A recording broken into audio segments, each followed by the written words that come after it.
जय श्री राम। रामायण सिर्फ राजाओं की कहानी नहीं है, भाइयों की भी कहानी है।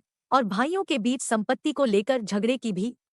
एक तरफ रावण और उसके भाइयों की कहानी है। कुबेर ने जहां भाई धर्म निभाते हुए खुशी खुशी सौतेले भाई रावण को सोने की लंका सौंपकर अपनी अलग अलकापुरी बसाई, वहीं रावण ने भाई की संपत्ति लंका हासिल करने के बाद अलकापुरी पर हमला कर कब्जा कर लिया। सिर्फ इतना ही नहीं, राज्य के साथ साथ कुबेर का पुष्पक विमान भी हथिया लिया।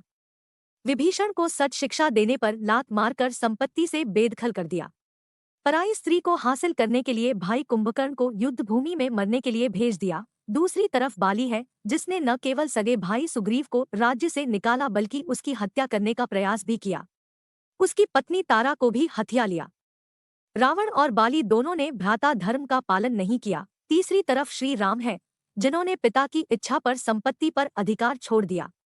न सिर्फ वन जाना स्वीकार किया बल्कि छोटे भाई भरत को सत्ता सौंप दी। भरत ने भी 14 साल श्री राम की खड़ाऊ रखकर राज्य पर आसीन रहने के बाद वनवास से लौटे श्री राम के लिए तुरंत सिंहासन छोड़ दिया। लक्ष्मण चाहते तो राज्य में ही रुककर सुख सुविधाएं भोग सकते थे, राज्य को हथियाने के लिए साजिशें कर सकते थे, लेकिन उन्होंने अपने बड़े भाई की सेवा के लिए वन जाना चुना। न सिर्फ वन गए बल्कि युद्ध भूमि में मौत के मुंह तक चले गए। श्री राम ने ज्येष्ठ भ्राता धर्म निभाया, इसलिए उनके अनुजों ने भी अपना धर्म निभाया। रावण और बाली ने भाइयों के ऊपर संपत्ति को प्राथमिकता दी, इसलिए विभीषण और सुग्रीव ने अपने भाइयों के खिलाफ श्रीराम का साथ और सहयोग लिया और राजा बने।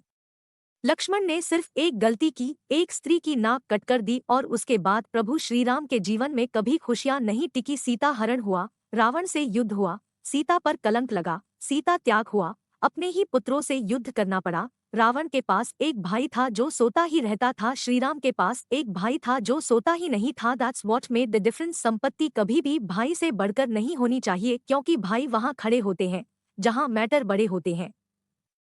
जय श्री राम।